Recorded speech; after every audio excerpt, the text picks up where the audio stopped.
एक हातात डवरा, दुसऱ्या हाताला चिमुकली. संकटाशी दोन हात करत जया अवगन यांची शेतीसाठी जिद्दीची लढाई. नमस्कार, आपण पाहत आहात धुमाकूळ महाराष्ट्र न्यूज. आजची ही बातमी प्रत्येकाच्या मनाला भिडणारी आहे. एका हातात डवरा, दुसऱ्या हाताला चिमुकली मुलगी, डोक्यावर संसाराची जबाबदारी आणि समोर शेती वाचवण्याचं मोठं आव्हान. ही कहाणी आहे वाशिम जिल्ह्यातील मंगरुळपीर तालुक्यातील पिंपरी अवगण गावातील जया वासुदेव अवगण यांची. हे दृश्य पाहून कोणाच्याही डोळ्यात पाणी येईल.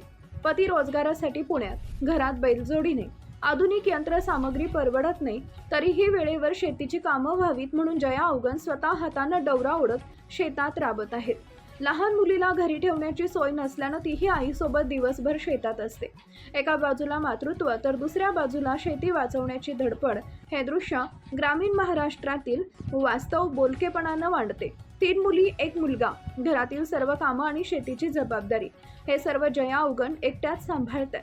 त्यांच्या जिद्दीसमोर संकटांनीही जणू हार मांडली आहे. आज वाढता शेती खर्च, मजुरांची टंचाई आणि बैलजोड्यांची कमतरता यामुळे अनेक शेतकरी अडचणीत आहेत.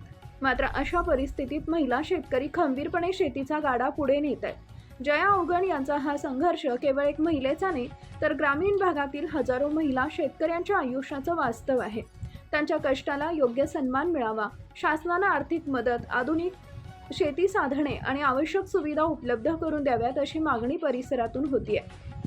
शेतात राबणाऱ्या या माऊलीच्या कष्टाला आमचा मनापासून सलाम.